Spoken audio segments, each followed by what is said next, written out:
Hi, welcome to Starz Recapped. Today, I am going to explain the 5th and 6th episodes of the South Korean survival drama, Squid Game, called A Fair World, and Gganbu. Spoilers ahead. Watch out and take care. In the previous episode, Gi-hun's team was about to lose the game of tug-of-war, so Sang-woo thought of a last-minute plan. He asked everyone to loosen their grip on the rope for a few seconds so their opponents would fall down. As they do, Gi-hun, who is at the front, almost falls off the bridge. But the plan works and their opponents trip and fall, losing their hold on the rope. The team uses this opportunity to pull the rope harder than ever and finally wins the game. They lie on the ground in exhaustion, feeling the adrenaline rush in their bodies. While returning back to their room, the girl who Sae-byeok had recruited, Gi-hun, makes fun of a team member who happens to be a priest. They return to the room to see Deok-soo's team talking to each other. Min-yo stares at the man, subtly telling him she doesn't need him anymore. The group then sits together while talking. Min-yo tries to charm everyone so they would favor her. She also belittles Ali for being a foreigner and asks for his passport. As they talk, it is announced that the lights will be off in some minutes. They know people might start killing at night, so the group plans to make a barricade and stay awake in pairs to keep watch. As they try to build a safe zone using the bunk beds, Deok-soo approaches Gi-hun and makes fun of him for thinking the beds can stop them from being killed.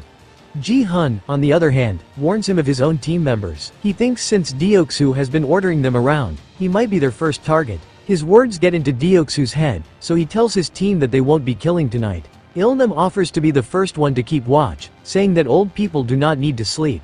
But the kind man is told to shut up by a new member because they cannot keep an old man as a guard. Soon the lights go out, and Sang-woo and Ali stay awake to guard the others. Ali thanks Sang-woo for saving his life today and hands him a corn that he had saved for him. Sang-woo breaks it in half, and the two enjoy the corn while talking. He asks Ali to call him Hung, which means big brother in Korean. They share stories about how they ended up in the game. After a while, Sang-woo wakes Gi-hun to swap the duties. Deok-soo also can't seem to fall asleep with the fear of being killed. Meanwhile, the police officer Jun-ho is taken to the room where some staff secretly harvest the dead player's organs. He finds out that the man he killed on the ship was also involved in the secret program. The doctor is also there performing the procedures. He gets into an argument with the staff for being slow. Back in the room, Il-nam joins Gi-hun to keep watch. Gi-hun tells him how he was not paid for 10 years worth of work because the car company he worked at was at a loss. Il-nam sympathizes with him and starts crying all of a sudden. Gi-hun tries to calm him and realizes that the old man has a fever. He makes him lay down but doesn't have water to help reduce his fever. Sae-byeok offers him some, and the two put in him to sleep. It is now their turn to keep watch. Meanwhile, the doctor gets done harvesting the organs and hands them to Jun-ho and another staff who are supposed to dive underwater and give them to the buyers in the sea. After they leave, he asks the others about tomorrow's game. But it turns out even they do not know what it will be. The doctor freaks out, saying that he will be killed if they do not tell him. He holds one of them hostage and asks the other staff to figure out about the game quickly. They get into a fight leading the doctor to run out to the hallways. But he gets lost in the maze and doesn't know how to return. A staff member follows him to the playground where the game Honeycomb was played. He asks the doctor to calm down because if they are caught all of them will be killed. The doctor asks him to show his face so that he can trust him. The two are talking when suddenly, the overseer of the facility shoots the staff. He then says that he doesn't care what the staff does with the dead bodies but they aren't allowed to tell the players about the games. That ruins the main essence of the facility, that is equality.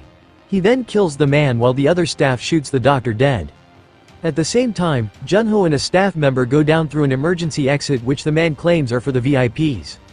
Jun-ho vaguely asks him about the VIPs, but the man reveals no one knows who they are. He becomes suspicious of Jun-ho for inquiring so much and asks him to open his mask. The man finds out Jun-ho is a different person, but before he can react, Jun-ho points his gun at him. He inquires about his brother, but the man doesn't know anything about him. But he tells him about the player's information file in their overseer's room, where he can find his brother's information.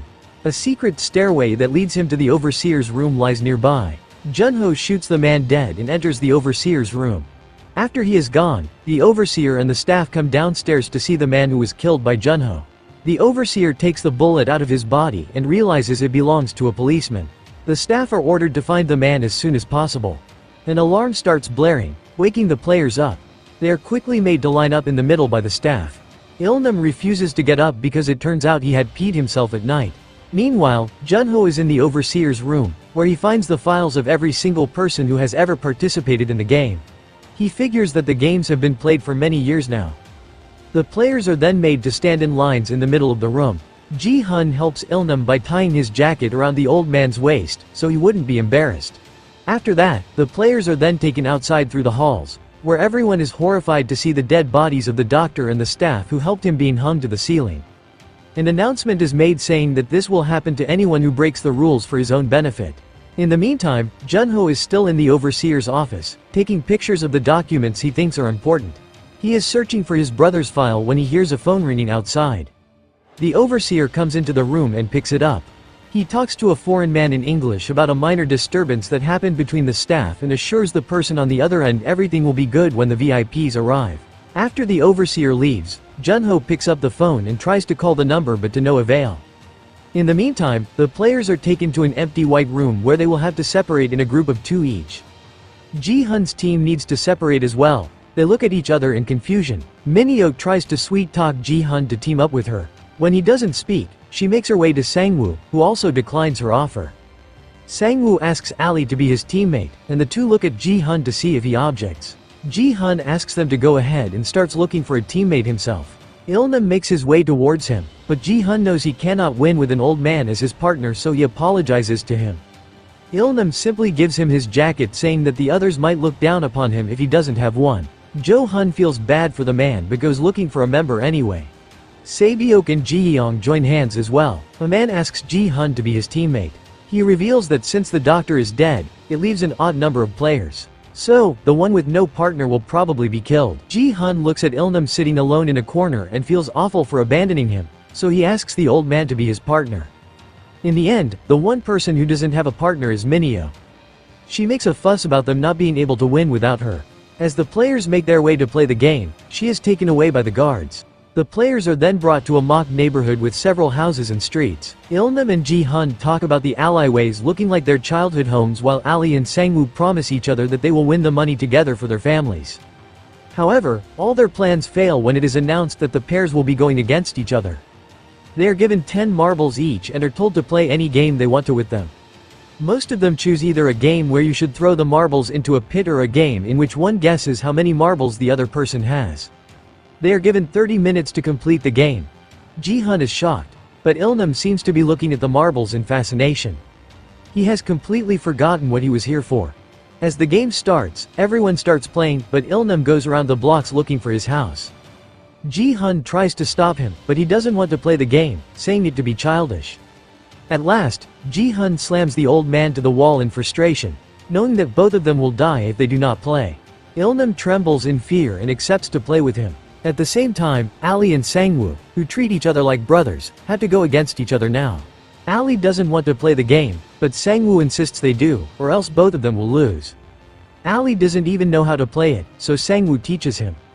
One of them will have to keep a certain number of marbles hidden in a fist. The other one will guess if the number of marbles in their fist is odd or even. If the guess is right, all the marbles the person is holding will go to the person who made the correct guess.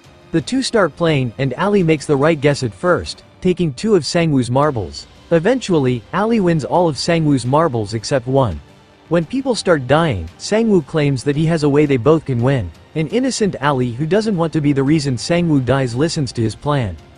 Sangwoo claims that at the end of the game, people are not going to agree on a winner because they will nitpick the rules. The staff will then have only one way to continue, that is to make one team go against another. So, they make a deal to go around the playing zone looking for the players who are older so they can go against them at the end.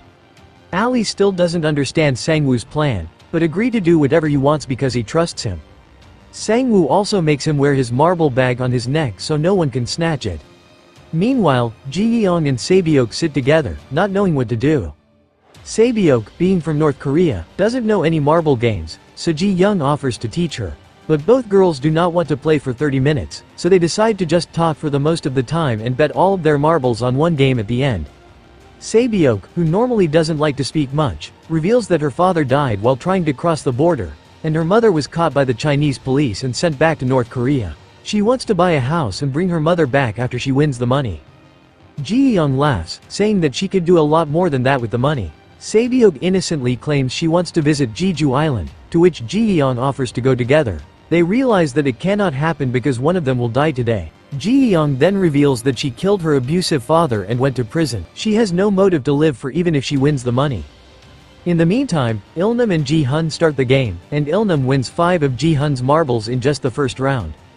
As they go on, Gi-hun is left with only 1 marble. He nervously guesses odd for the number of marbles inside Ilnam's fist, only for it to be even.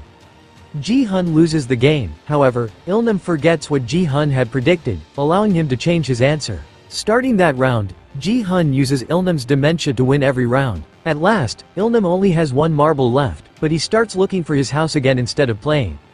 Similarly, Deok-soo also wins the game against one of his minions when his marble accidentally falls into the pit.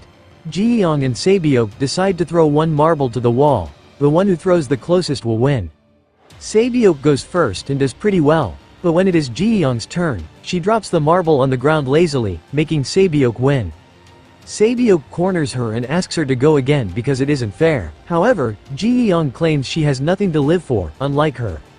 They say their last goodbyes before a staff member shoots Gi-hun dead. Ali, on the other hand, goes looking for Sang-woo because only a few minutes of the game are left. But when he checks his bag of marbles, he realizes that his brother-like friend has betrayed him. Sang-woo had exchanged Ali's marbles with pebbles. Ali sheds the last tear, still in disbelief, before a guard shoots him dead. Now, only Ilnam and Gi-hun are left.